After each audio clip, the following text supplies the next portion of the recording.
Back again for another installment, right? Classes in session. Welcome back. We got a heavy one. We got a heavy one today, y'all. Trust me when I tell you.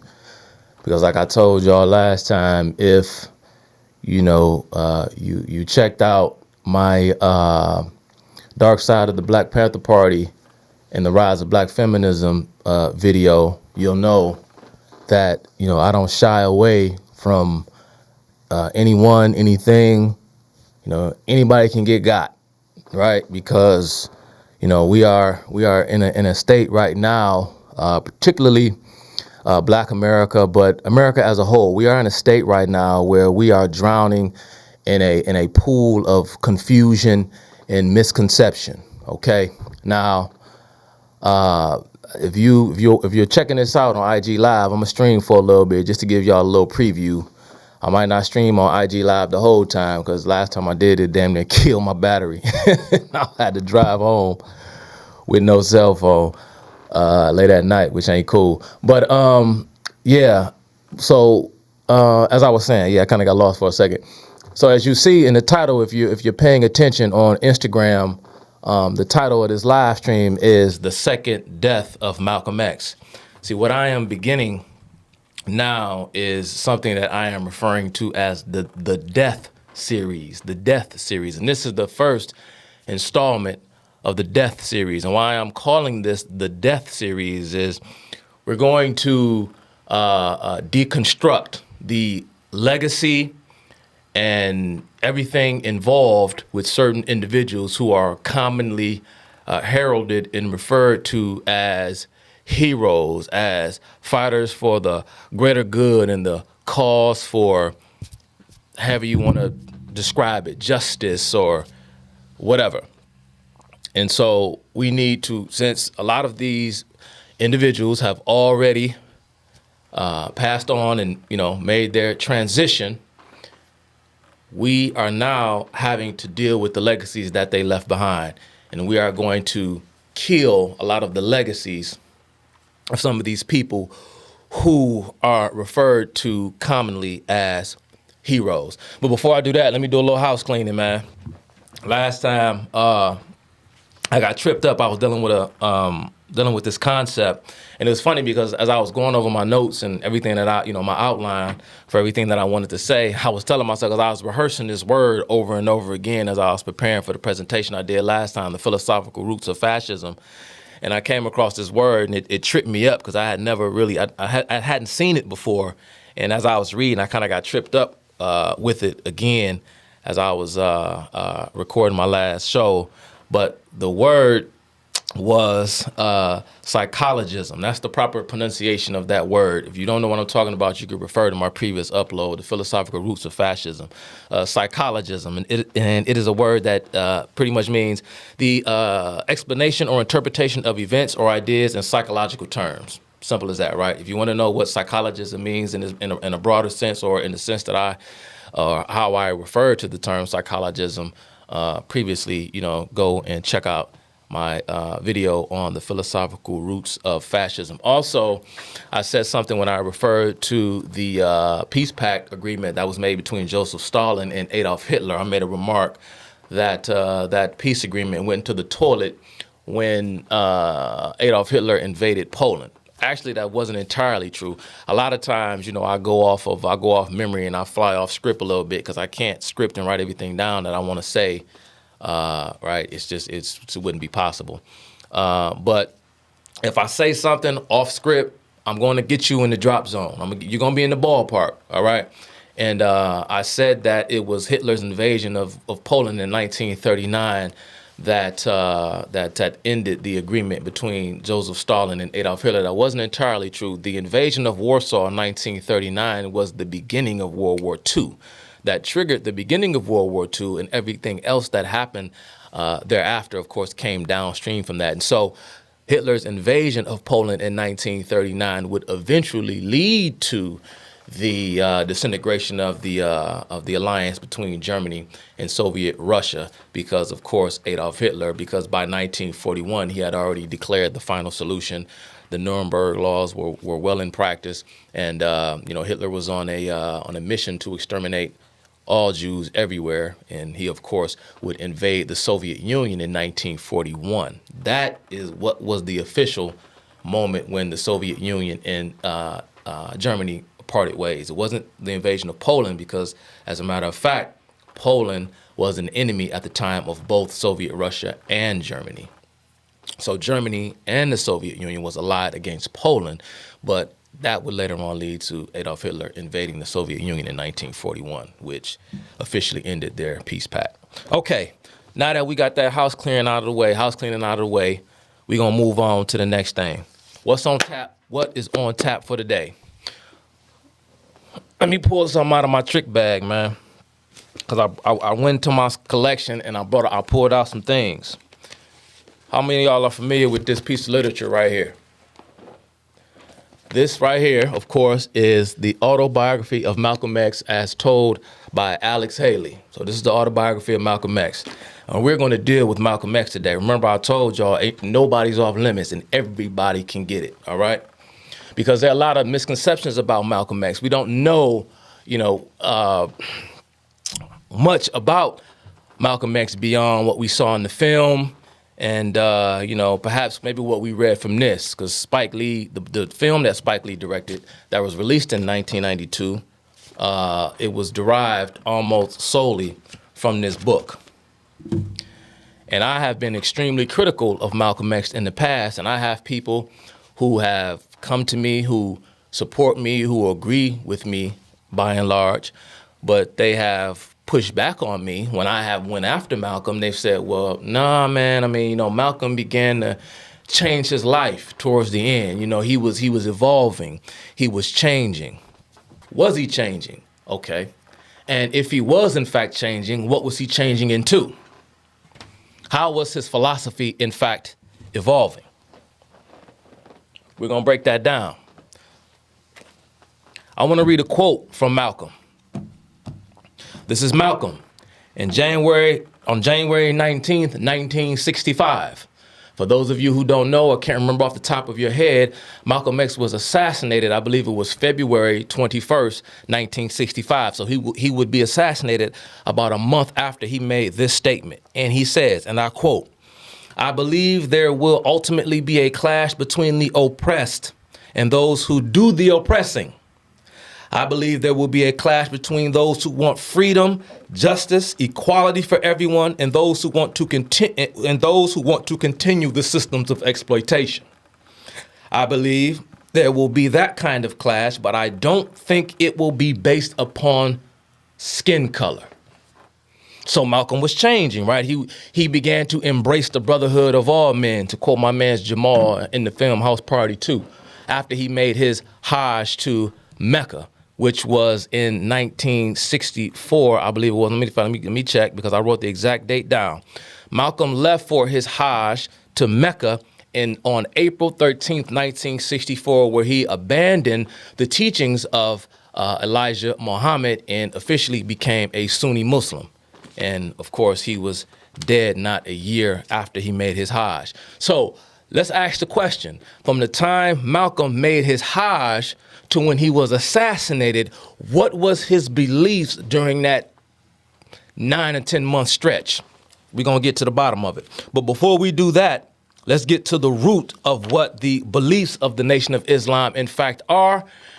And then we're going to, once again, go full circle and ask ourselves, how much did Malcolm change from the time he converted and became a Sunni Muslim and he was assassinated not a year after, and the teachings of Elijah Muhammad? Now, I know y'all remember when LeBron James showed up at the press conference and he had a copy of this book in his hand to show y'all that he had been reading it, and the reporters asked Queen James what he had learned from that book. It's just crazy. It's just deep, man. Just a lot of things that he was going through, man. Just a lot of that stuff still going on, man. I couldn't tell if the motherfucker actually read the book or not, but we're going to go over it. We're going to go over it, all right? Trust me. Don't leave it up to LeBron James to break down the autobiography of Malcolm X for you.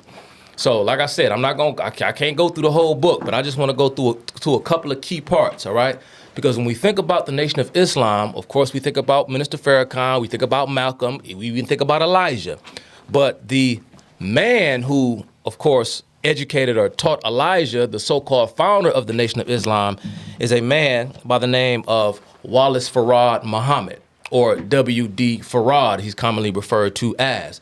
Now, we're going to get into what Elijah Muhammad said about Farad, and I'm reading directly from the autobiography of Malcolm X. I'm going to read this, okay? Elijah teaches that the greatest and mightiest God who appeared on earth was Master W.D. Farad. He came from the east to the west, appearing in North America at a time when the history and the prophecy that is written was coming to realization, as the non-white people all over the world began to rise, and as the devil white civilization, condemned by Allah, was through its devilish nature destroying itself. So Farad is approaching, he appeared mysteriously in North America at a time when, according to what Elijah Muhammad is dictating to his followers, that the devilish white civilization was beginning to destroy itself. So white civilization was coming to an end at this point. He goes on when he's speaking about Farad Muhammad.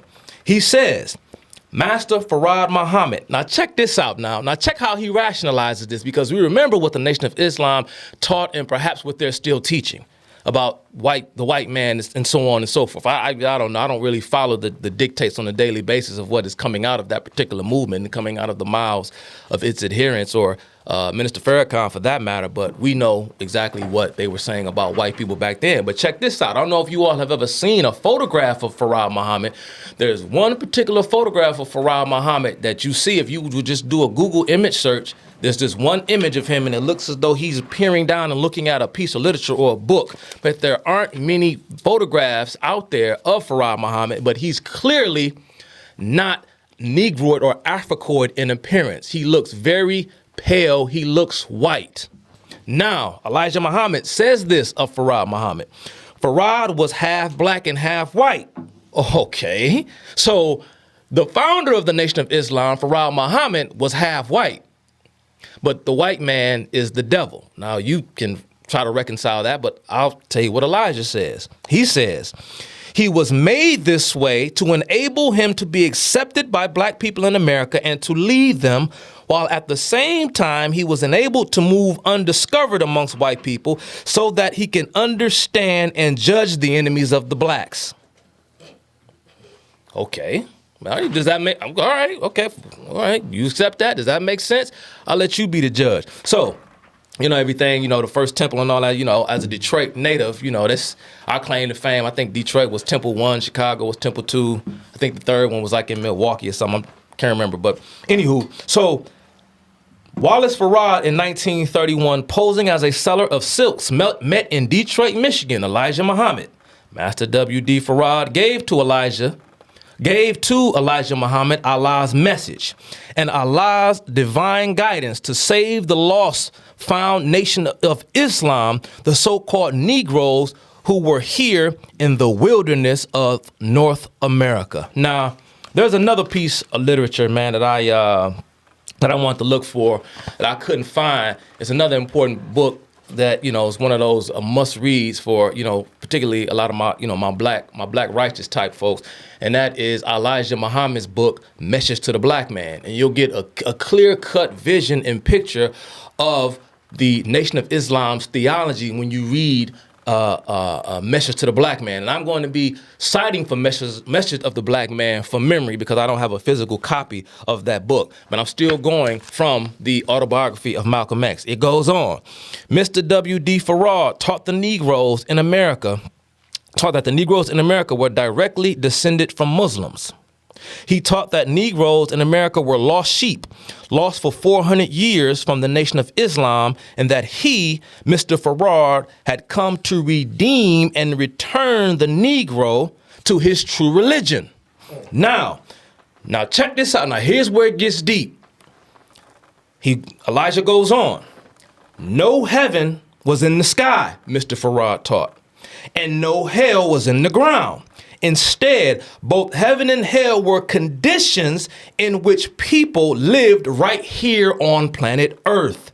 Mr. Farad taught that the Negro in America had been for 400 years in hell.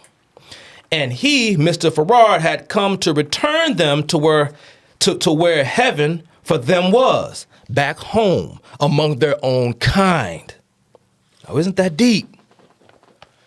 And I don't know if you bright and you intuitive and you seeing it, you're understanding, you may be in your mind doing a bit of foreshadowing here, particularly if you saw the film, because what was Malcolm, played by Denzel Washington, of course, being told when he was being indoctrinated into the ways of the Nation of Islam when he was in prison.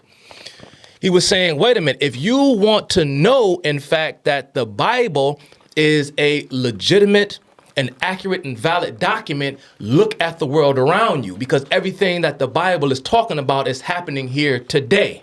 It's what he was being taught in prison. Remember what we learned. Now, remember there was a scene, and I'm going to read it from this book.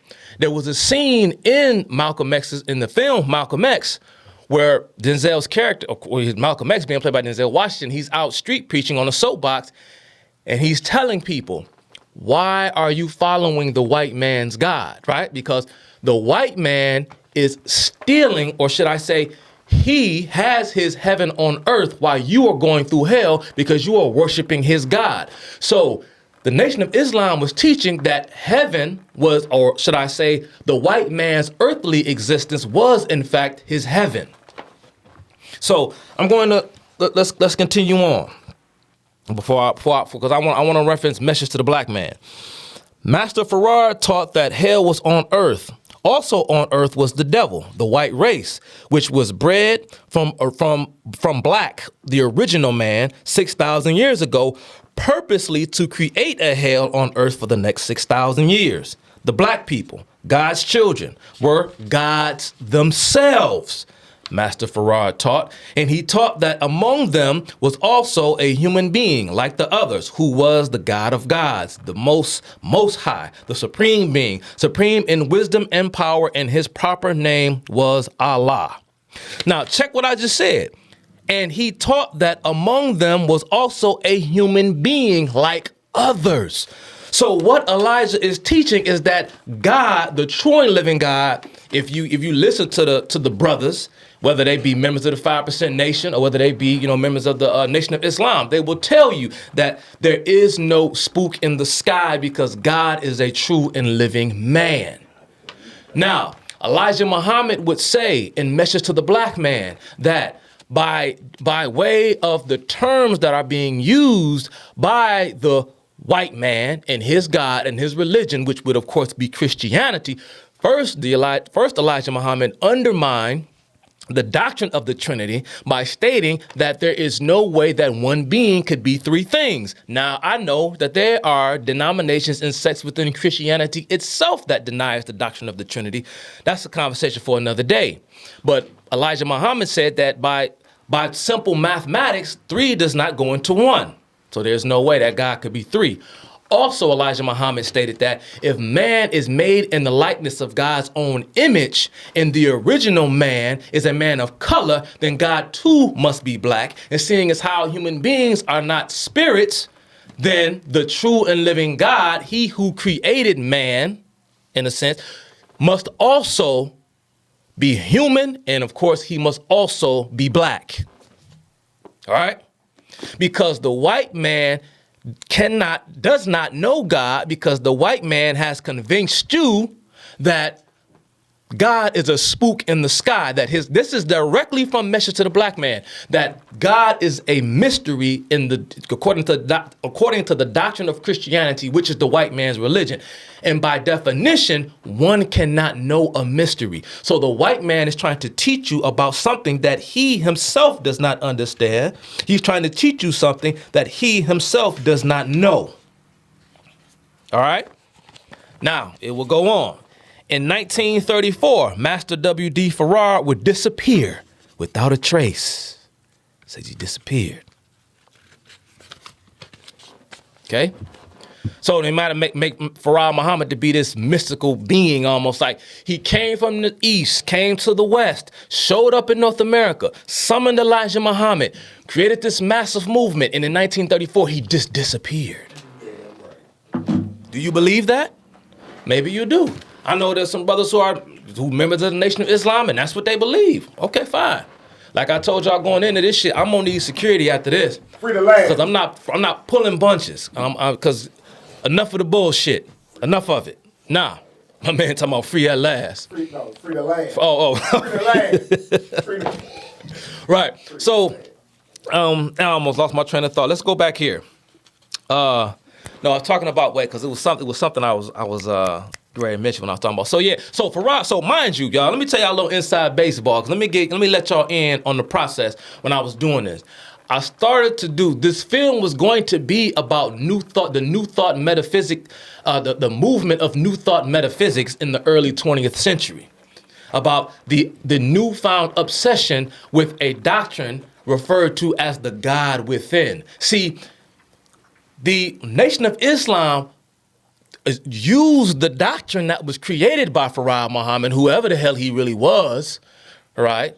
Used the doctrine, right, to further a political. So what the Nation of Islam and their doctrine is, it is a theo-political movement. It is political in nature and not theological in nature. And I'm going to prove it to you, because the Nation of Islam and many of the other sets that were around back then, the Silver Jackets, all these folk who had these God within, because that was the new emphasis coming into play, because there were a lot of newly founded cults, and this is what they called them in the earlier 20th century, and the Nation of Islam was among one of the early cults at that time. And a lot of their doctrines came from the same place, whether they be black, whether they be white, they came from the same place. I don't know if y'all might laugh at me, but I'm dead serious when I say this. Go and check out. I don't know if y'all know who Leah Remini is, the actress. She played Carrie Heffernan on the show King of Queens. Y'all know she was a Scientologist for all those years, and she had that big falling out with Scientology and all that shit. And she went on a crusade to expose them. And I think her show was airing, it was A&E, but now if you go on Netflix, you can still catch it. I think it's still on Netflix. And she did a special where she started to veer off into other cults. She did an expose on the Jehovah's Witnesses, the Watchtower Society, and she also did one on the Nation of Islam. And what was she talking about? Laugh if you want to, but I'm just saying, some of y'all don't like the funny. Y'all don't like this painstaking stuff. Y'all want to be entertained. Y'all like images and all that stuff. So I'm just telling you somewhere you can go to, because it's going to make sense when I tell you what I'm about to tell you. Because there are a lot of current members of the Nation of Islam that have defected from the Nation of Islam. Why? Because Scientology is beginning to infect and infest the Nation of Islam. And their members are beginning to wonder, why is Minister Farrakhan embracing the teachings of L. Ron Hubbard? You want to know why? Because Scientology and the Nation of Islam, for example, have the exact same theological roots. And I started to talk about that in a broad sense, but as I was preparing my notes, I started to zero in on Malcolm, and I decided to make this lecture be about Malcolm and not about the pagan roots of Scientology, the Watchtower Society, and the Nation of Islam. I might do that for another day. But all of the New Thought metaphysics, theosophy, occultism, the UFOlogy, that's when in the early 20s, like 1910, 1920, 1930, there was a huge UFO obsession in the United States. And everyone began to obsess over this notion, began to obsess over this idea that, of course, that God was within man and we could ascend to the rank or to the level of God ourselves. What have I just read to you? Is that not exactly what I've just read to you? The doctrine of the God within. I'm going to do a whole nother lecture on that by itself. All right. But we're going to move on here. And now this is the words of Malcolm, and then I'm done with the autobiography of Malcolm X. Here we have, this is Malcolm. What's up, Diamond Warner? Diamond, I don't know how to say it, but you be showing me mad love on these social media streets. So I appreciate you. Brothers and sisters, this is Malcolm. The white man has brainwashed us, black people, to fasten our gaze upon a blonde-haired, blue-eyed Jesus. We're worshiping a Jesus that doesn't even look like us. Oh, yes. Now, just bear with me. Listen to the teachings of the messenger of Allah, the Honorable Elijah Muhammad. Now, just think of this. The blonde-haired, blue-eyed white man has taught you and me to worship a white Jesus and to shout and sing and pray to this God. That's his God, the white man's God. The white man has taught us to shout and sing and pray until we die, to wait until death for some starry heaven in the hereafter while we're dead. While the white man has his milk and honey in the streets paved with golden dollars right here on this earth.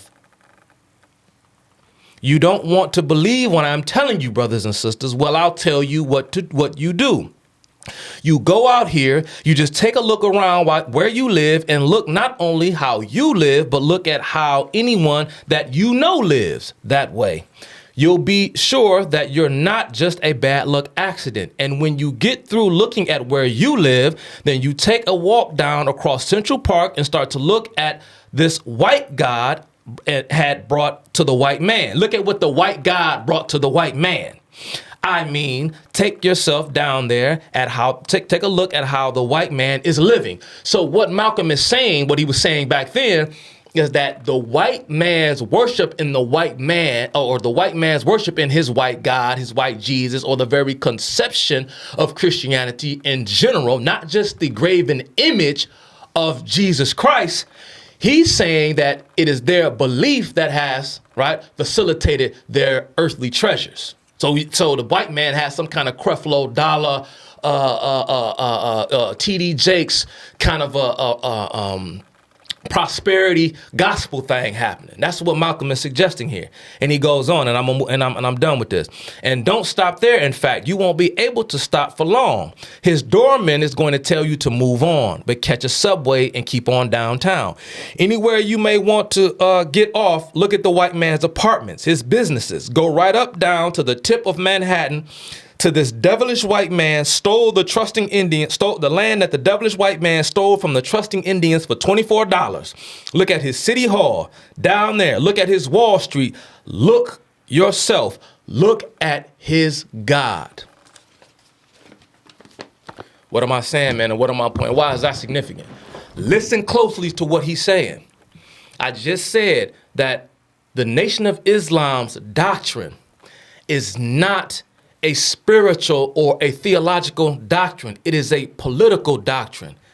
And what, in fact, is Farad, Elijah, and Malcolm, what are they championing? They are championing, once again, it is given the veneer of something godly and theological. But what they are talking about, is what I talked about last time. And it goes back to that man. And I know y'all like, damn, Chuck, every damn time. Is this your excuse for everything? Is this the answer to everything? Well, it may not be the answer for everything, but when it is, I'm going to tell you it is. And it goes back, once again, to Karl Marx. Because Karl Marx, once again, he took metaphysical doctrines and he politicized them, or he came up with a socio-political doctrine to sort of explain what he referred to as his dialectical historicism, or his understanding of the movement of history. So when you hear Elijah and Malcolm talking about the material world being the example as to sort of how we as observers, how we understand the divine. Our knowledge of the divine comes by way of our senses, in that how it is that we observe material conditions. Because Malcolm and Elijah are denying the existence, or should I say, de-emphasizing the meaning of spirit by suggesting, of course, that God is not merely a spirit, i.e. a mystery, because by definition, the mystery is unknown, but a mystery, or should I say that God is in fact a man who created man in his image, which was, of course, the black man. The white man is merely a perversion of the original man, which goes into the Nation of Islam in their doctrine of Yaqub, which I don't feel the need to get into. But I want to do a recap, and I want to read again, my brother. I want to read again, dialectical materialism. Keep in mind what I was just talking about when I was breaking down what Malcolm X was saying, and Elijah. Dialectical materialism is a philosophical approach to reality derived from the writings of Karl Marx and Friedrich Engels. For Marx and Engels, materialism meant the material world perceptible to the senses has objective reality independent of mind or spirit.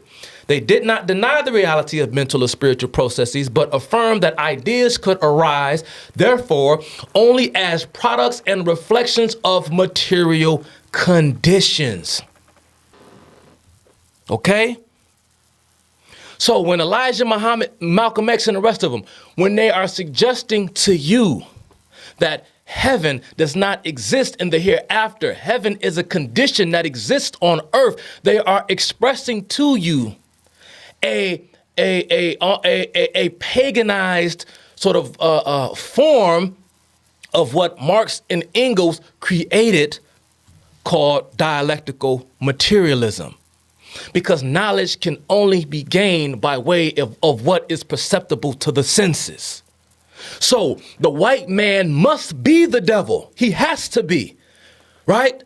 Because that is what your senses is telling you when you observe the white man's material conditions and you juxtapose them to the living conditions of the average black man. The white man must be the devil because he's to blame for everything that is going wrong in the world. Because the devil is not something supernatural. The devil is a worldly phenomena that can be perceived with the senses. Y'all don't hear me, dog. I don't even know if you ever thought about the teachings of Elijah Muhammad in this way and juxtaposed it, or should I say compared it to the writings of Karl Marx, but they're the same. Because I'm going to tell you, I'm going to just cut to the chase and I'm going to tell you flat out. Because see, a lot of conservatives, I see you and I hear you. You always talk about, and you like to troll liberals because you like to talk about how Malcolm warned the black man about the white liberal, about warn black people about liberals. But let me tell y'all something, conservatives, when y'all do that. And I ain't saying, because I use people's words and people's quotes, and I don't agree with everything they say, but if they say something right at the moment, I'll make reference to them, okay? But you all are taking Malcolm's words out of context, because when he warns blacks about liberals, he's not warning them from some politically conservative perspective. He chided liberals because he believed that liberals were co-opting the revolutionary fervor of blacks in America, because liberalism was getting blacks to buy into the system of incrementalism and reform, because Malcolm X was a radical leftist. And all radical leftists, those who have integrity, and I will give this bit to Malcolm. Malcolm had integrity in that he was honest about what he believed in, and he flat out told you. A lot of the radicals from back during that time period, the 1950s, 1960s, right? They were entering into the realm of, right, the sort of conventional political the sort of conventional political polemic of the liberal and the conservative, and they went under the banner of the liberal, when in fact they were radical Marxist revolutionaries.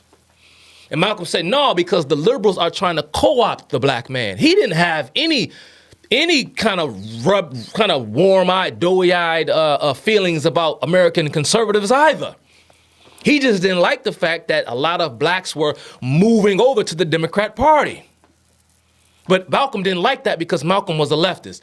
Let me also, I'm going to harken back and make reference to, once again, another one of my intellectual mentors. I've never met him personally, but of course that is the great David Horowitz. David Horowitz said, and of course David Horowitz, this was the man who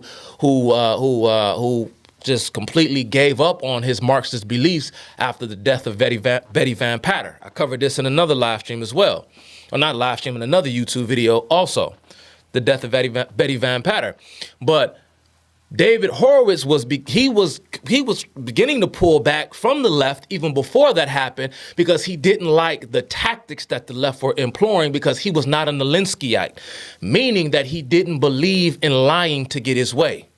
Because one of the old chants were, what do we want? Revolution. When do we want it? Now.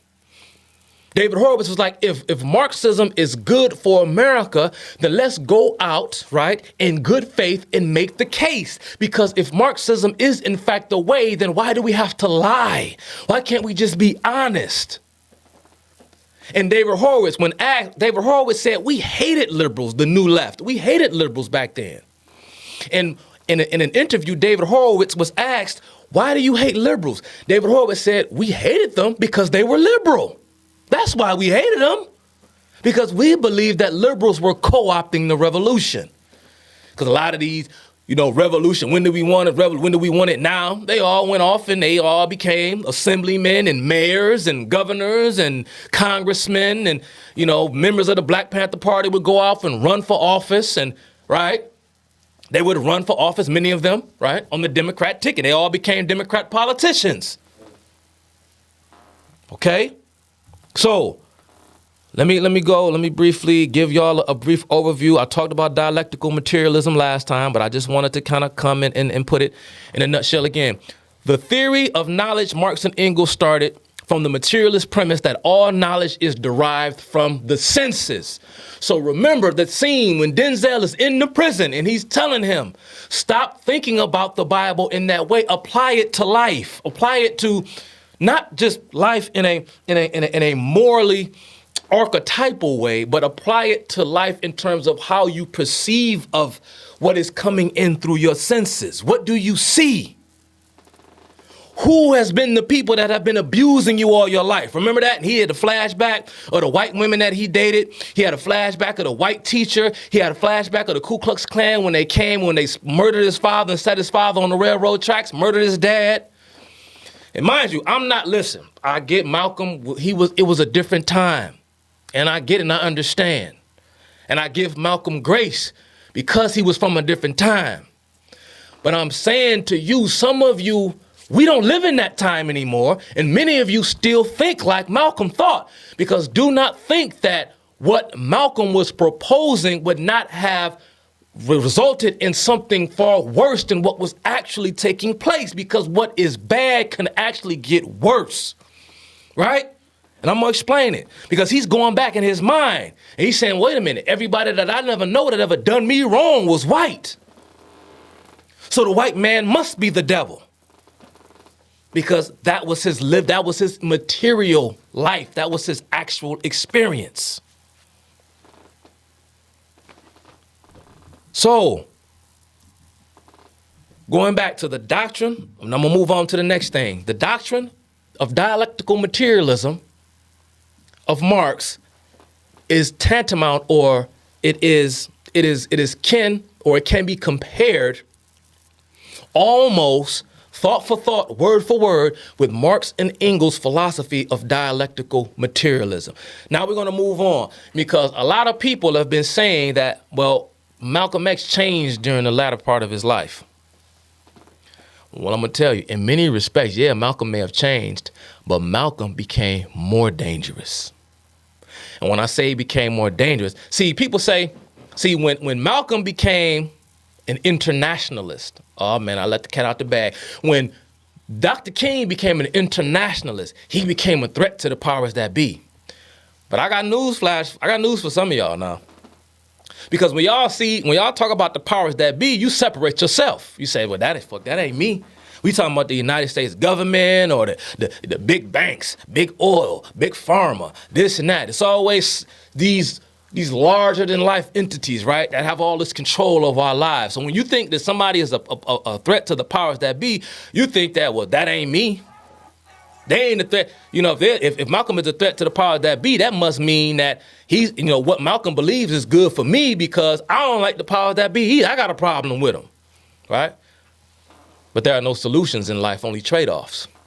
Because you and the powers that be, you the viewer, you and the powers that be, as you see it, or as you term them, you all have mutual interests. You don't understand that. You don't understand that, because if Malcolm X's vision of the world would have come to pass in its entirety right away,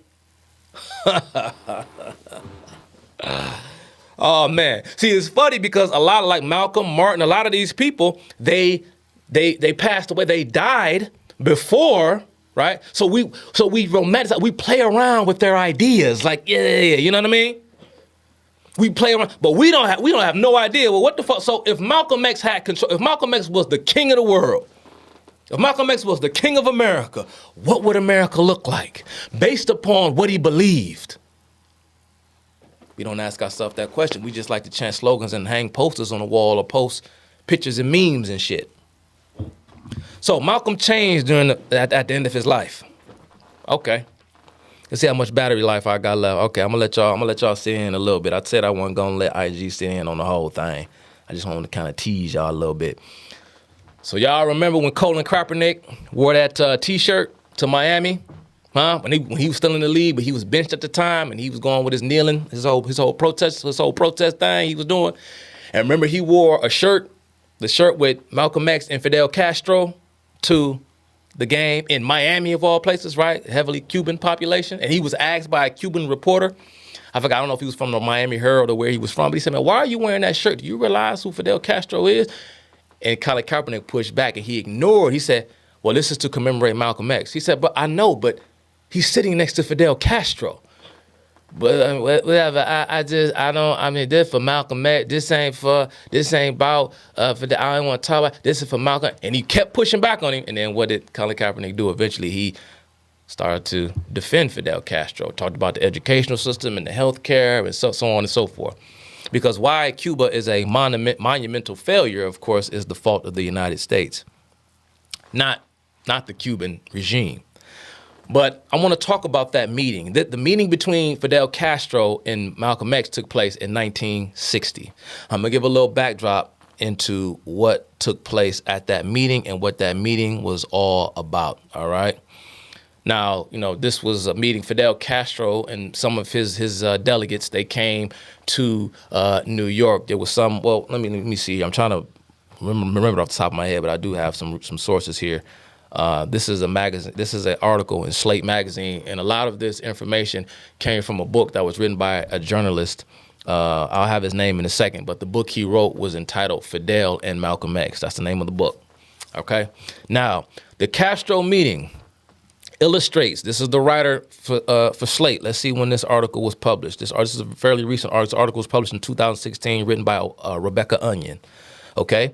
Now, the Castro meeting illustrates Malcolm X's internationalism. Now, we're going to break down the concept of internationalism, right? An important aspect of his activism in the last half of his life that scholars argue have been unfairly cropped out of popular representations of his biography. So, of course, it's a Slate, right? Keep in mind what we're talking about. So they cut that out of Malcolm X's legacy to the chagrin of this writer, okay? Now, what happened at this meeting? What happened? How did it all took place? Okay. Now, the meeting took place at a hotel called the Teresa. The Teresa Hotel. The Teresa Hotel was a black-owned hotel in Harlem. All right. Now, how did Fidel Castro even end up in Harlem? Well, the United States pretty much, well, I'm going to read exactly how it happened. Let me try not to summarize it in my own words. Castro came to New York in September 1960 for the 15th session of the General Assembly of the United Nations. The insipid chilliness of the U.S.-Cuba relationship affected the conditions of his visit. He and his delegation were restricted to the island of Manhattan. After initially taking up residence in the Shelbourne Hotel in Midtown, the Cuban delegation found itself temporarily homeless when the manager apparently asked the Cubans to deposit a $20,000 security fee in cash in order to continue to stay there. So they ran out of money. All right. A communist running out of money. I mean, go figure, right? A broke socialist. Go figure. So what happened? Well, Malcolm stepped in. He said, I got you, Fidel. Come to the Teresa. It was his idea. It was Malcolm's idea for Castro to come to the Teresa. He relayed to the Cuban delegation via the activist group Fair Play for Cuba Committee. All right. Now, I'm going to read on here. It says, Castro, this is the writer Rebecca Onion defining in her own words the feelings of Fidel Castro when he found out about Malcolm's invitation. He says, Castro leapt at the concept, seeing a chance to bolster his argument that black Americans should support the new Cuba, where he promised Afro-Cubans would be lifted out of their historical oppression. The reaction in Harlem was ecstatic. They were happy, unprecedented. No foreign government leader had ever considered lodging in Harlem. This was, this was awesome, right? But there was some community leaders who protested the visit. One being Adam Clayton Powell Jr., said the Negro, pretty much, we don't need those problems. We got our own problems, right? Fidel Castro, he's too, he's a menace. He's too, he's political poison. We don't want to have anything to do with Fidel Castro, right? So the meeting, it was a consequential moment, and there was a legendary photograph. But they only sat down for about 15 minutes. Nothing of note was really put down there, but I'm gonna read the transcript from what was overheard being said between Fidel and Malcolm. Castro's first words was inaudible, couldn't hear what he said, but Malcolm replied to whatever it was that Fidel said. He said, downtown for you, it was ice. Uptown, it is warm. You know what that? So what was he saying? So when you was downtown in Shelbourne, in Midtown, they didn't want you there, but uptown in Harlem, we welcome you. Then then Fidel says, yes, very warm here. It's warm. Now, the Muslim leader, ever the militant, says, I think you will find the people in Harlem are not so addicted to the propaganda they put out downtown. So Malcolm is saying, don't worry, the black people, all that shit they say about you, Fidel, we don't believe that shit. That's American propaganda. Don't even worry about it, bruh. You good over here. All right. In bad English, Fidel says, I admire this. I have seen how it is possible for propaganda to make changes in people. Your people live here and are faced with this propaganda all the time, and yet they understand. This is very interesting. Malcolm replies, there are 20 million of us, and we always understand. So here you have Colin Kaepernick in 2016 still feel the need to, it's okay. I can wear a shirt with Fidel Castro's photograph on it. Hell, even wear a shirt with Malcolm X's photograph on it may be questionable, given what I'm about to tell you if it hasn't soured you already. Let me also tell you this, because he said, mind you, we're supposed to connect and identify with all of it, right? So never mind, fuck how Afro-Cubans were treated in Cuba. Fuck what Fidel Castro's, I guess, I don't know, maybe Raul was maybe the second in command, but we all know who the third in command was, don't we? What's his name? Y'all know his name. Somebody in the chat say his name. Oh, I'm going to tell y'all what his name is. Y'all know who he is, because did you know that Malcolm had a meeting set up with this man that never came to pass? Malcolm and Castro would never meet again. However, Malcolm was supposed to meet with Che Guevara in December 1964 when Guevara was in New York to address the UN. But due to threats from right-wing Cuban groups in the United States, Guevara was forced to cancel his visit to Harlem. That's right. The Malcolm X Castro meeting kicked off a series of meetings held at the Teresa in Harlem, where Castro would meet with a laundry list of reprobates. He met with Nikita Khrushchev. He was the leader of Soviet Russia at the time. Gamal Abdel Nasser of the United Arab Republic, and India's Prime Minister, I'm not even going to try to pronounce that first name, Nehru. Of course, India was a socialist country as well at the time. We see India now in many respects is prospering, right? It's a tourist destination for. I mean, motherfuckers, y'all know been to Dubai in the past 3-4. Y'all know everybody went. Man, let's go to Dubai. Yeah, that's India now, because they done set that socialist shit to the side. Now they starting to grow a little bit. Now it goes on. Castro was not invited to a luncheon given by Dwight D. Eisenhower. He was the president at the time, right? For other Latin American leaders, he put together some counter-programming, a lunch for the Hotel Teresa's working class black employees. So here we have Fidel pandering to the black working class employees at the Teresa, yada, yada, yada. I'm going to be, this is the article I found for Vibe magazine, right? So we all know the hip hop magazine, right? Vibe, right? This is the shit that gets disseminated, right? Because like my homeboy Chad O. Jackson, we talking about this whole thing about black identity, because black identity and struggle, those two things have become synonymous. And we don't know how to get that shit up, because the only thing we know how to do is struggle and fucking complain, right? We don't know how to live life, overcome. We just want to stay mired in this BS. But this because these are our heroes, all right? This is a quote from Malcolm, okay? The Teresa is now best known as the place where Fidel Castro during the U.S. State Department, when it confined him to Manhattan. Oh, this is Malcolm. I'm sorry. This is a quote from Malcolm. This was 4 years after the meeting. This is Malcolm in 1964. The Teresa is best known as the place where Fidel Castro went during his UN visit and achieved a psychological coup over the U.S. State Department when it confined him to Manhattan, never dreaming that he'd stay uptown in Harlem and make such an impression amongst the Negroes. Now, this is Fidel Castro in 1990, reflecting on Malcolm's political legacy. I'm going to read to you what Fidel Castro said about Malcolm in 1990. We have always been in solidarity with the struggle of black people. Now, if you know anything about the Castros and Che Guevara and their attitudes towards blacks, I'm going to just leave it at that. In solidarity with the struggle of black people, because they keep using black people. My homeboy, I'll say my homeboy, I don't know him like that, but I follow him and I like a lot of his content. If y'all aren't familiar with him, y'all know who Blanche Robinson is, right? His Instagram handle is He Is Blanche. And in a recent live stream he did, you know, he was being humorous, but he wasn't playing.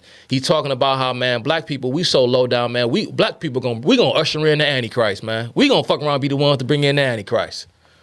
And what he meant is, this is how they keep using us. This is Fidel Castro. This is 1990. It's no secret of what Cuba is and what it has become. This is 1990.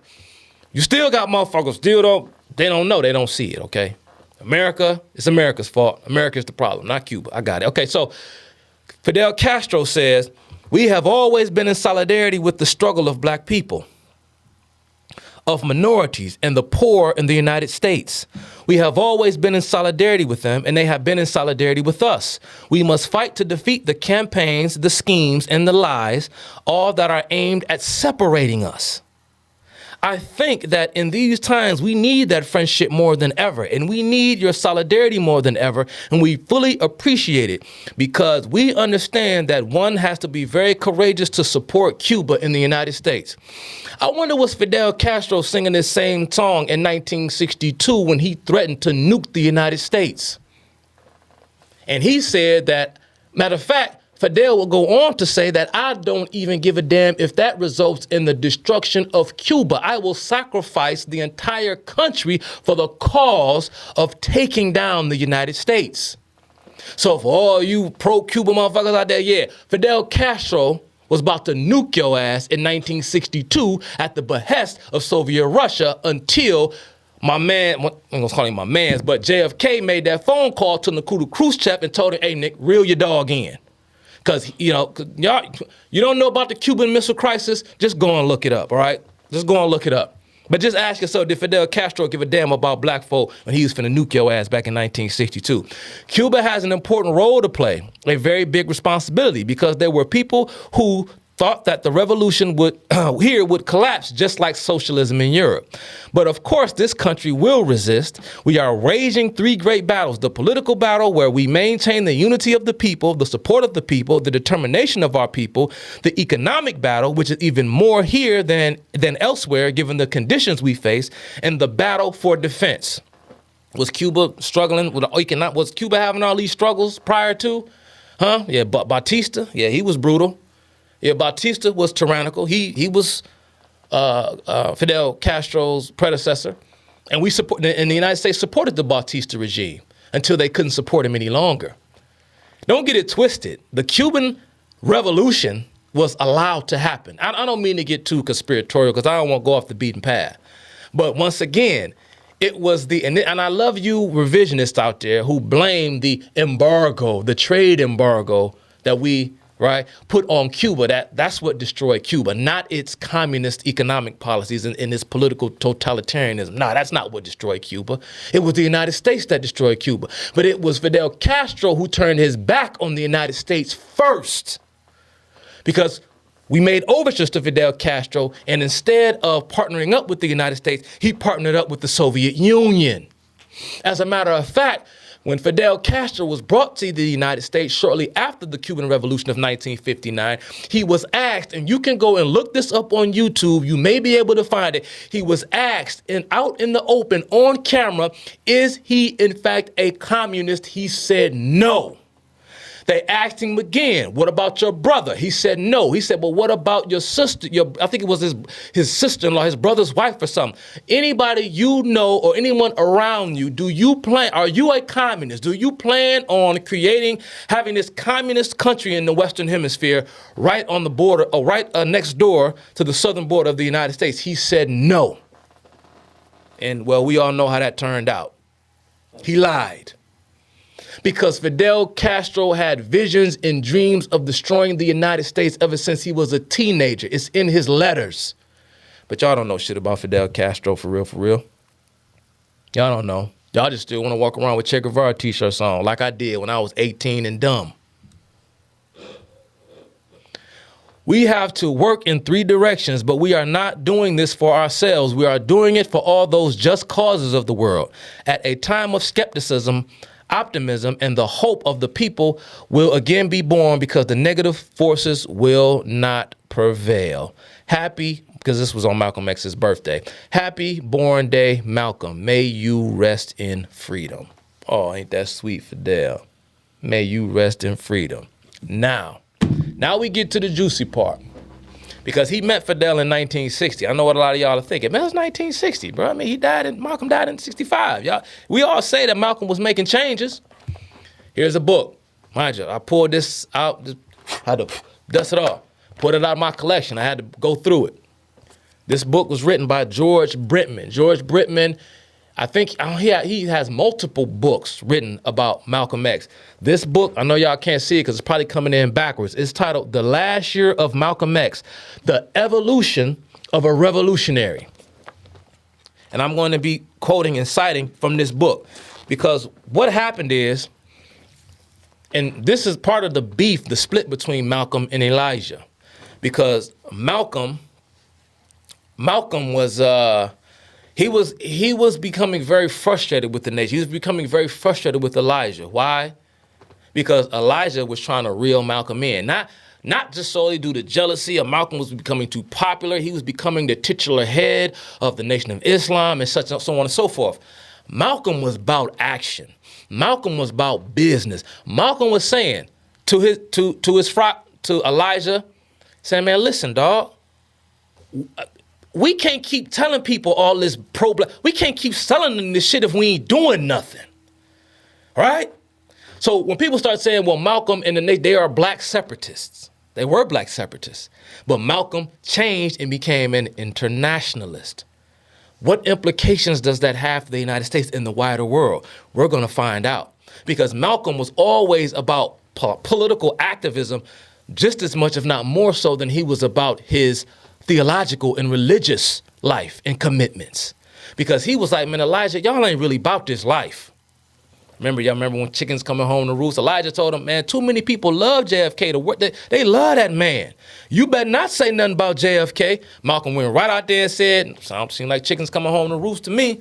And that's when they put that punishment on his ass, because Malcolm was more convicted, right? It's like Elijah was, he indoctrinated him too good, because Malcolm was so committed to what he thought was right, what he thought was true.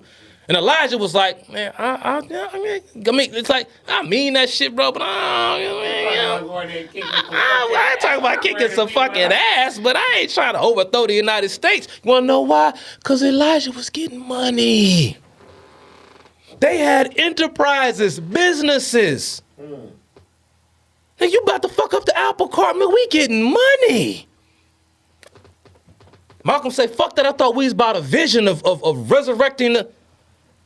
We ain't want that smoke. Elijah didn't want that smoke, but Malcolm wanted it. Malcolm said, all right, fine then. I'm out. And for all the other reasons, we know about what happened between Malcolm and Elijah. Now, here's the book.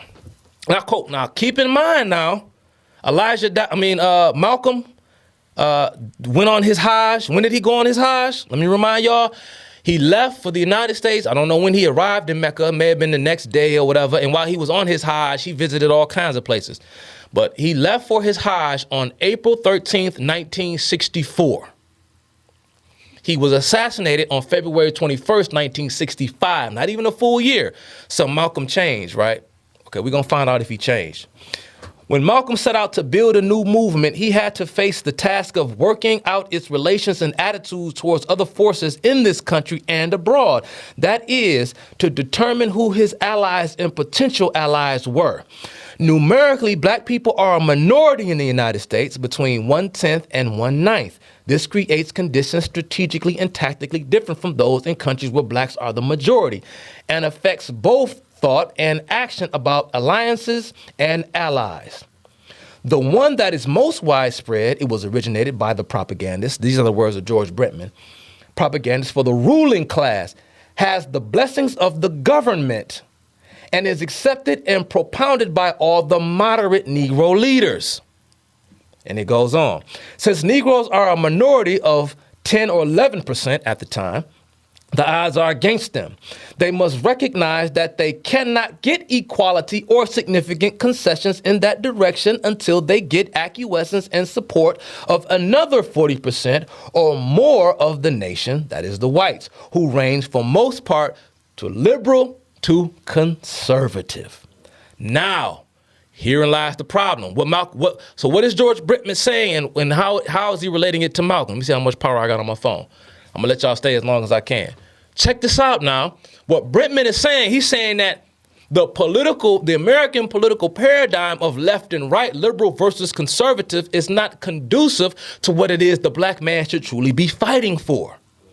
And he's saying the white people not gonna back us up on it, because in order for us, black people, only 10% of the population, we need more allies, and the white folk, they ain't gonna go for that. They ain't gonna go for that, okay? So what was the solution? All black organization, black leadership, effective self-defense against racist violence, black political action outside the two-party system. Keep in mind, conservatives, do what you want. I ain't here to tell nobody what to do. And I think I've done it in the past. But I'm like, man, forget all that, bro. Stop citing and quoting Malcolm in order to make an attempt to make liberals look like... I know why you're doing it. Because many of the people who talk all that, I'm blackity black, that old, what was my man's character in that movie? Anyway, but I mean, all the blackity blacks out there. Black, y'all. I'm black, y'all. I'm blackity black, and I'm black, y'all. I'm biggly black. All them bliggly black motherfuckers. They see, when it comes to Democrats, when it comes to American liberals, right? They dumb, deaf, and blind, to quote Elijah Muhammad. They hear no evil, see no evil. They don't see shit. Where you at? Where you at? Well, I don't see shit. Who said it? A Republican said it? Oh, you old racist mother. They go crazy, right? Don't they? Yeah, they do, right? So I know why you did it, because a lot of the people who carry on like that, right? They carry on like that, but they don't, right? But and like I said, they run cover for Democrats and liberals, and Malcolm X is one of their heroes. But that's one part of Malcolm's his diatribe that they leave out. It seems that they block that from their conscience. But Malcolm is one of their heroes, but at the same time, Malcolm told them very same folks to stay away from white liberals, but they don't do it. The two-party system. These may have strong appeal to the Negro masses, but they are out of question because white liberals and conservatives do not like them. Wow. So, here we go. It's going to get deeper. There are two schools of thought among American Negroes. This is Malcolm. Now, these are the words of Malcolm. In a speech he gave on April 8th, 1964, shortly before he left. It reads, Their thinking is usually domestic, confined to the boundaries of America. And they always look upon themselves as a minority. He's talking about the Negro in America, black people. When they look upon themselves upon the American stage is a white stage. So the black man standing on that stage in America automatically is the minority. Whereas other sections of America known as the black nationalists don't look upon themselves as Americans. They look upon themselves as part of the dark mankind. Y'all see where this is going? And they see the whole struggle, not within the confines of the American stage, but they look upon the struggle of the world stage. Oh, now it's starting to come in the picture. And in the world context, they see that the dark man outnumbers the white man. On the world stage, the white man is just a microscopic minority. These different ways of viewing the majority-minority question produce different attitudes. This is George Brittman. Now, he's going back to Malcolm's words. He is the underdog, and he is in his struggle, he always uses an approach that is begging, hat in hand, compromising approach. Got it? Okay. But the Afro-American with the international outlook uses a different approach in trying to struggle for his rights. He doesn't beg. He doesn't thank you for what you give him because you are only giving him what he should have had 400 or have had 100 years ago. He doesn't think you are doing him any favors. All right. Make sure I got it right now. It goes on. So the internationalist approach is justified and should be cultivated if only because the superiority of its psychological results. Black people who think internationally for a majority rather than a minority angle tend to acquire higher morale, greater self-reliance, more militancy and tenacity, precisely the qualities that fighters for freedom need and that the communications and educational media discourage. But Malcolm's internationalism did not rely solely on its psychological byproducts. That's Brittman. Now I'm going to read Malcolm's words again. Now these words, this was said at a rally for the Organization of Afro-American Unity in December 13th, 1964. This was after he made his Hajj.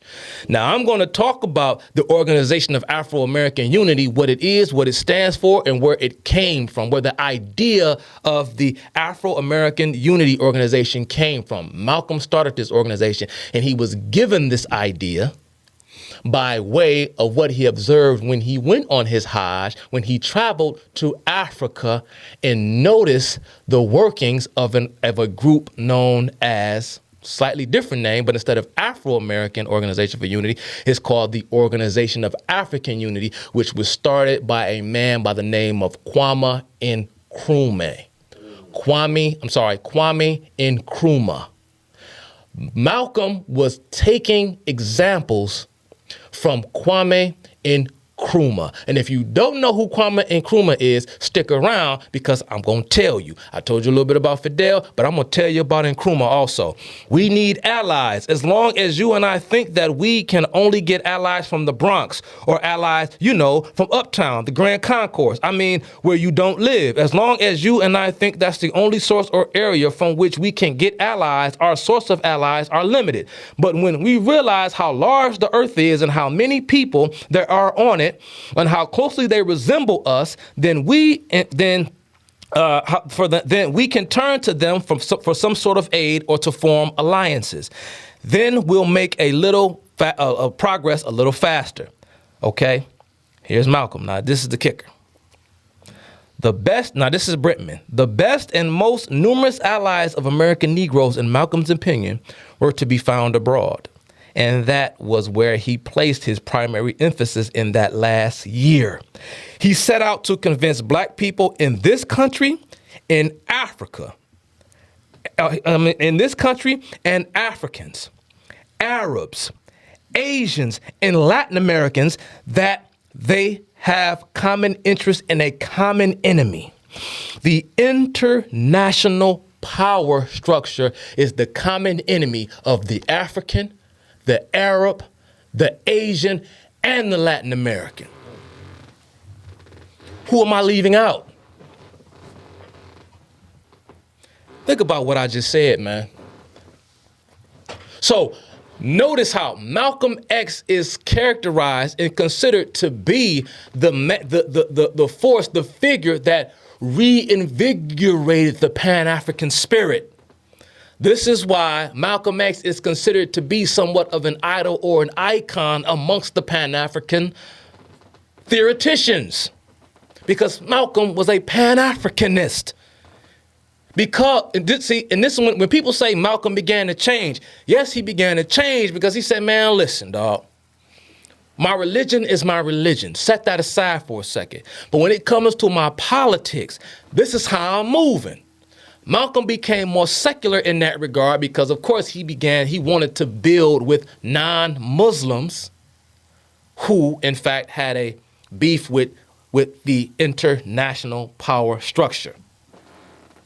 So the Organization of Afro-American Unity, let me briefly describe this, was a Pan-Africanist organization founded by Malcolm X in 1964. The OAAU was modeled on the Organization of African Unity, which had impressed Malcolm X during his visit to Africa in April, end of May in 1964. Now, what is the Organization of African Unity? I'm going to give you a brief description.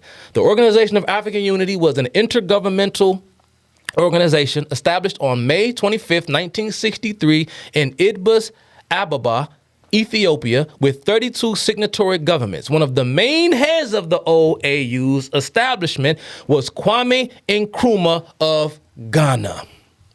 Who the fuck was Kwame Nkrumah, y'all? You may ask. Well, he was president of Ghana, beginning when Ghana was no longer a I forgot, was it the Dutch? I don't remember what part of what European empire had that territory or whatever. But Ghana, of course, would I think it was sometime in the late 50s where Ghana would be given its independence. It was from Great Britain. Let me shoot. Yeah, they gained their independence in 1957 from independence until Kwame Nkrumah was overthrown in a violent coup in 1966. He wasn't present at the time, but he was overthrown while out of the country. But why was Kwame Nkrumah overthrown?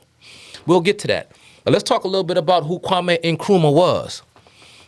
Okay, he was a baptized Roman Catholic. He spent 9 years at a Roman Catholic elementary school nearby in half a centi. Don't know exactly what that is. I'm assuming it's in Ghana somewhere. After graduation from Akamoda College in 1930, he started his career as a teacher at a Roman Catholic junior school in Alameda and Axiom and at a seminary. So Kwame Nkrumah started out as a teacher. It's funny how this happens because, see, all these revolutionaries that y'all cling to, let me shatter the mold on a lot of this shit. Because once again, Malcolm bought into the hype. Well, I'm telling y'all so that y'all don't buy into that same hype. Because Fidel, you ever wonder why Fidel Castro said, well, all this talk about Afro-Cubans, you look at Fidel Castro, right? He off-white. He a pale man, right? His father was a Spaniard. He was a first-generation Cuban. His father, I believe, was Spanish. His father was given favor by the Cuban government. His father provided Fidel Castro and his siblings with a middle to upper middle class upbringing. Fidel Castro, matter of fact, his prowess in baseball was so phenomenal and legendary that many believe and suspect that had Fidel Castro wanted to pursue it, he could have been a Major League Baseball player. That's how good of an athlete he was. He attended numerous boarding and private schools. Fidel Castro was a learned man. He was a man of privilege and prestige who chose the path of a revolutionary because he was from the intelligentsia. Same thing with every single solitary, almost every communist revolutionary you can think of. Vladimir Lenin, he was the man who led the first a country in the world that was built up solely based upon the teachings of Karl Marx, right? The Soviet Union. This became the Soviet Union in 1917 Russian Revolution. Well, Vladimir Lenin, he studied law. He was a prolific writer. He was a law scholar. He was a legal philosopher. Pol Pot the leader of the Khmer Rouge, which I may do another video on, Pol Pot, the Cambodian communist. He was given a scholarship to study electrical engineering in France, where he picked up Marxism and he would come back and teach it to the peoples of Cambodia. He learned Marxism from French intellectuals in Europe. Ho Chi Minh, the leader of the communist regime in North Vietnam, was also a learned man. All of these men weren't, they ain't come from no gutter. You did. You believe what they say. Pol Pot had a middle-class upbringing. Ho Chi Minh, middle-class upbringing, beyond middle-class upbringing. They rebelled against their privilege because they didn't want that. They wanted to struggle. That's the path they chose. They didn't have to, but that's the path they chose. And you can say, well, they took up a righteous cause. Well, you can make the case that they took up a righteous cause. That's your opinion. But I'm simply saying, don't fall for the hype. Don't fall for the hype. These men are not who you thought they were. Same with Nkrumah, and I'm gonna go on. Increasingly drawn to politics, Nkrumah decided to pursue further studies in the United States. Oh my God, the motherfucker came to the U.S. to study. He entered Lincoln University in Pennsylvania in 1935, and after graduating in 1939, he obtained a master's degree from Lincoln and from the University of Pennsylvania.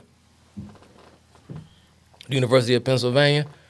The University of Pennsylvania, I think that's an Ivy League school, if memory serves me correctly. We ain't talking about Penn State.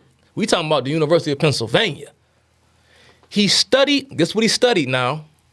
He studied literature of socialism. He studied the literature of socialism, notably Karl Marx and Vladimir Lenin, and of nationalism, especially, dig this here, guess who else he studied? Especially, it says, Marcus Garvey, the Black American leader of the 1920s. Eventually, Nkrumah came to describe himself as a non-denominational Christian and a Marxist socialist.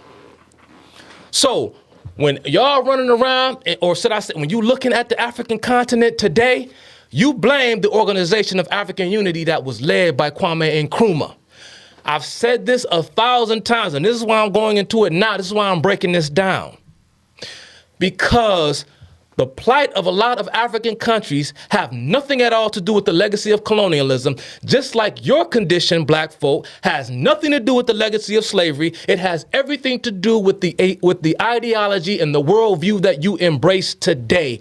Africa destroyed itself because Africa went full-blown socialist after the various nationalist revolutions that threw off their colonial rulers.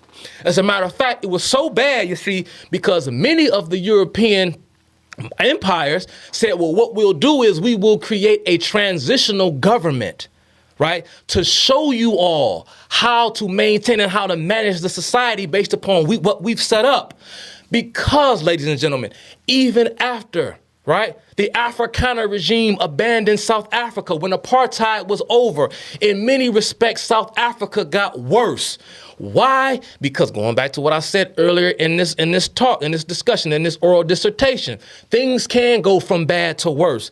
A lot of these African countries had a higher standard of living, health, food, economy, riches, wealth, lifespan was longer under their colonial masters than otherwise would be once their own kind seized the reins of power because they didn't know how to run government. Now, check this out. And I'm not saying some of the consequences of colonialism played a huge role in that.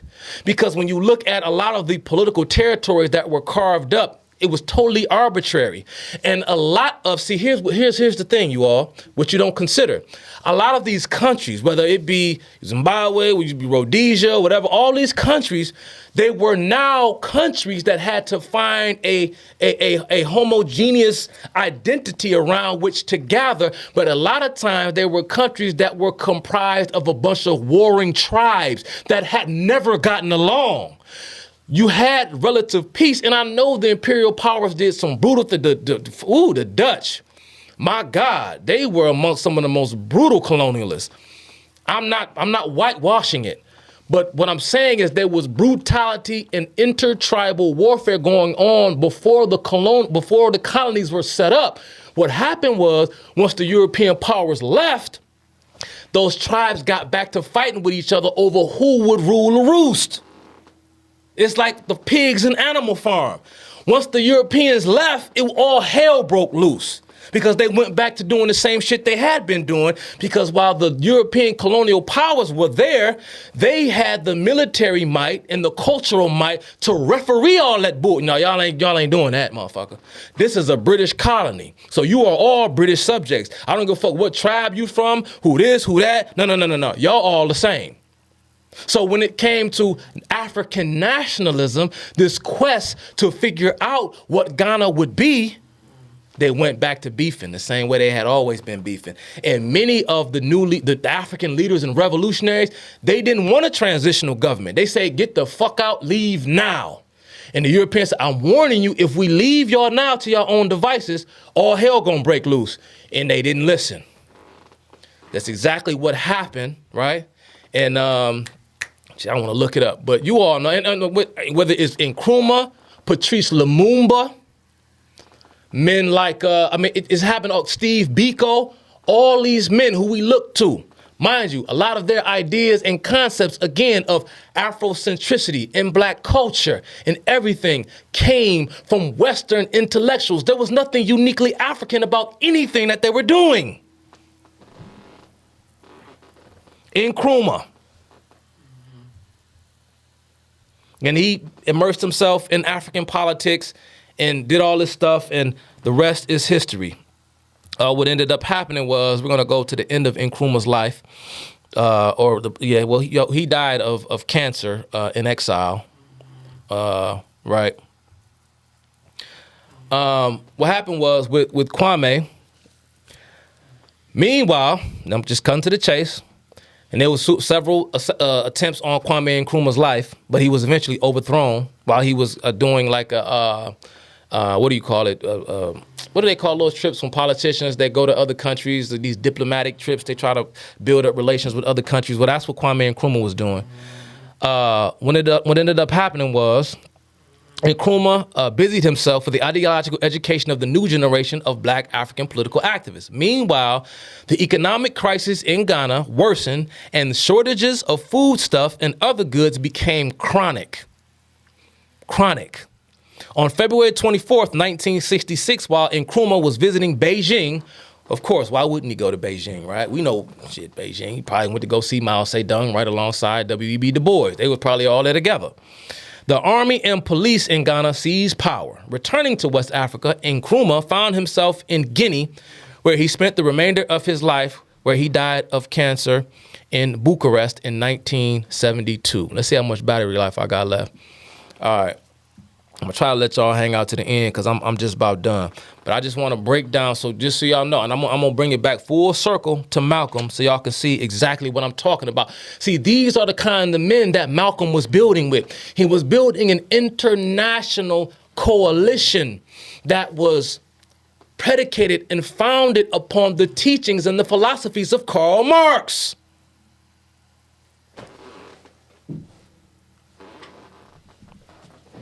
Everything that glitters is not gold. Once again, this is the death series. Malcolm already died once, but I teach him, Chuck. I just refer to myself as a third person. I won't do that a lot. I come here to kill his legacy because some of y'all have just completely lost your minds. Believe anything that anybody tells you without even beginning to do any research about it whatsoever. And we've been singing the same song over the past 100 years, going all the way back to Marcus Garvey in the 1920s. You tell me what kind of liberation we of black people have ever seen in over 100 years, but yet they still keep singing this same song. Let's read what Kwame Nkrumah wrote in 1967. He was exiled at the time. This is a paper at an African seminar held in Cairo. The title, Problems of Peace and Socialism. This is Nkrumah. The term socialism has become a necessity in the platform, diction, and political writings of African leaders. It is a term which unifies us in the recognition that the restoration of African humanist and egalitarian principles of society calls for socialism. All of us, therefore, even though pursuing widely contrasting policies in the task of reconstructing our various nation states, still use socialism to describe our respective efforts. Africa is suffering due to the legacy of colonialism, right? I got it. It's the white man, right? No, the white man showed you how to build a prosperous nation, how to build a prosperous society. And you flung it off to the side because you looked at it as though, yes, it's coming from the white man. It's not coming from the white man. It's coming from a man who just so happens to be white. Why are you throwing out the baby with the bathwater? Don't you want freedom? Don't you like freedom? No, you would rather be a socialist. Why? Because the white man gave you the concept of individualism and capitalism, and you don't want it because the white man is the one that gave it to you. But what's the alternative? Socialism? Oh, you want that because the black man is going to give you that. Well, I don't want that shit. Does that make me a sellout and a coon and etc.? I'll be that, and I'll wear that shit proudly. You ain't hurting my feelings. I don't give a damn what you say. I'm not a fool. We're going to continue on. I'm not going to read the whole lecture. I'm not going to read the whole essay. It is interesting to recall that before the split in the Second International, Marxism was almost indistinguishable from social democracy. Indeed, the German Social Democracy Party was more or less the guardian of the doctrine of Marxism. So here, Kwame Nkrumah is saying that the Nazi Party were the guardians of the doctrine of Marxism. But once again, Hitler is a right-winger. I talked about it in my last upload. Y'all check that one out. And both Marx and Engels supported the party. Lenin, too, became a member of the Social Democratic Party. After the breakup of the Second International, however, the meaning of the term social democracy altered, and it became possible to draw a real distinction between socialism and social democracy. And that's when the whole communist and democratic socialism and this, and then Vladimir Lenin would take the term communist and apply it because he was the communist, the Bolshevik, the legacy of the Russian Revolution. They were the true curators of Marx's vision and his legacy, and the social democrats in other parts of Europe, they were betraying Marx's vision. And then that's when we saw, for example, what happened in Spain, for example, with the Spanish Civil War. You pretty much had that going on, and y'all boy George Orwell would participate in that Civil War. And y'all, and I get it, 1984, Animal Farm, classic work. But George Orwell was also a leftist. Just food for thought. Food for thought. He was opposed to, of course, the communists because he thought that socialism should be implemented democratically and not through violent revolution. That's the only thing that separated them. Socialism through democracy. But you can't have a democracy if your economy has been socialized. Because what leverage do you have as a citizen over your elected representative if they own the means to everything that you need to survive? You think you're going to vote them out if they threaten to cut off your water? Now, we move on. Social democracy, democratic socialism is nonsense. African political leaders and writers use the term African socialism in order to label the concrete forms that socialism might assume in Africa, but the realities of the diverse and irreconcilable social, political, and economic policies being pursued by African states today have made the term African socialism meaningless and irrelevant. It appears to be much more closely associated with anthropology than with political economy. African socialism has now come to acquire some of its greatest publicists in Europe and North America. Of course, the West. We love it. We love to play around with people's lives. Our Western intellectuals, they love it. Precisely because of its predominant anthropological charm. Its foreign publicists include not only the surviving social democrats of Europe and North America, but other intellectuals and liberals who themselves are steeped in the ideology of social democracy. Chuck, why you vote Republican? Why are you Republican? Why? Because I believe in republicanism. I believe that this country should remain a constitutional representative republic and not a democracy. Because our society, our system was not set up to be a democracy, which is mob rule. Mob rule is tyranny. And our founders understood that human beings get swept up in their passions. and there are certain unalienable rights that all human beings are born with that cannot be taken away can't be taken away by a majority.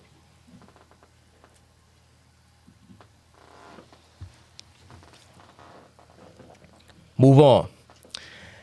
And I want to get to the last bit because Kwame Nkrumah goes on to talk about how Africa and its and mind you, Kwame Nkrumah was such a key figure in the Marxist movement at the time that there was a, because you hear the term like Leninism. Leninism was its own type of Marxism. Maoism is its own type of Marxism, right?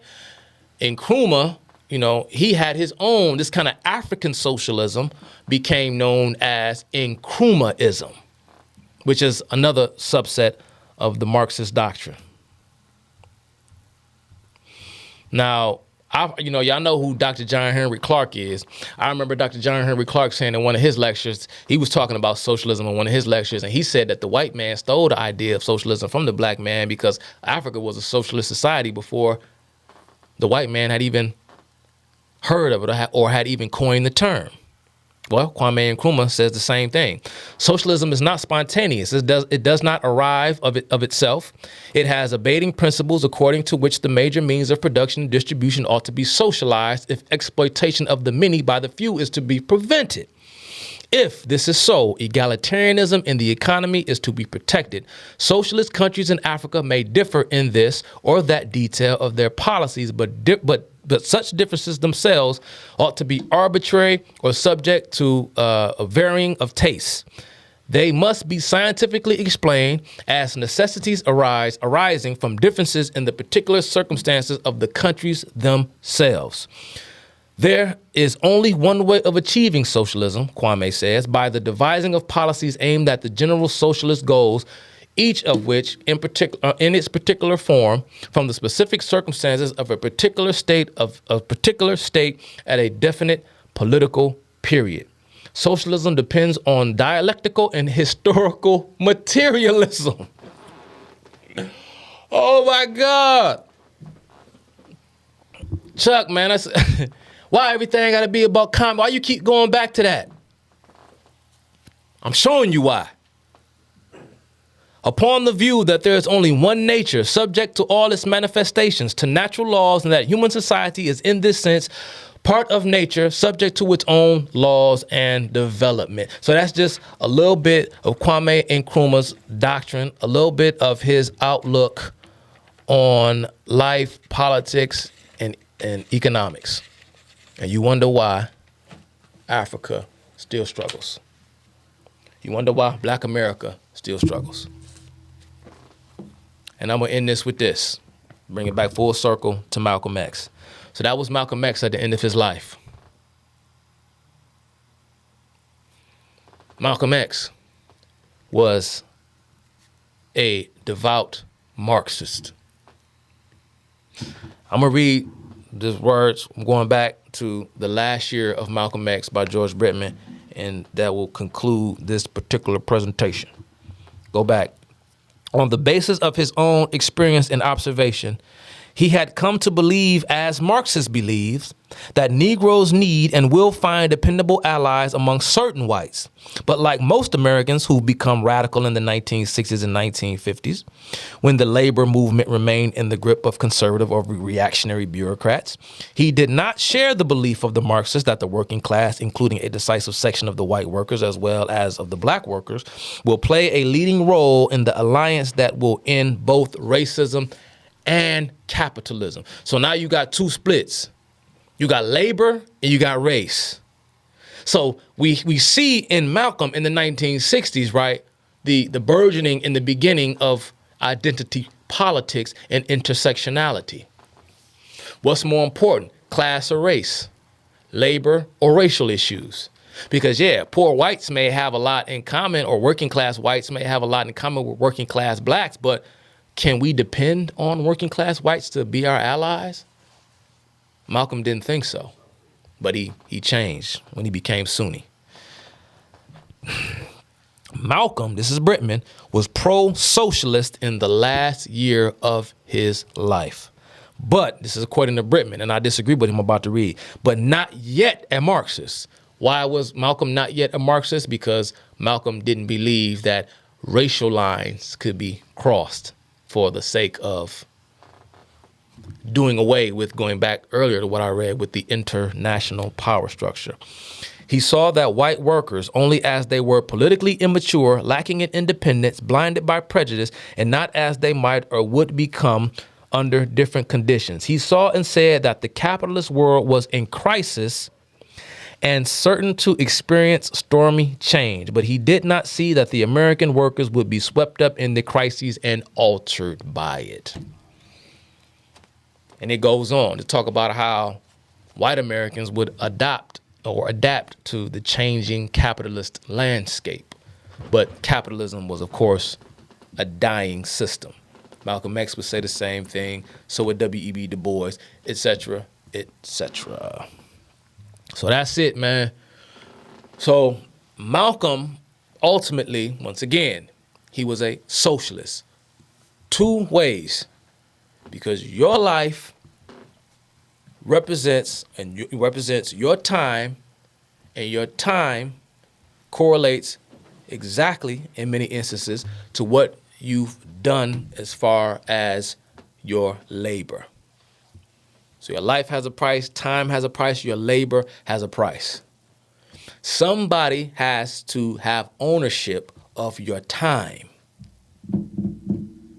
Capitalism suggests that you, the producer, whether your labor is the only thing that you bring to the market, you negotiate with the market based upon, right, what you can extract from the arrangement. How much do you think your labor is worth? When you have a socialist society,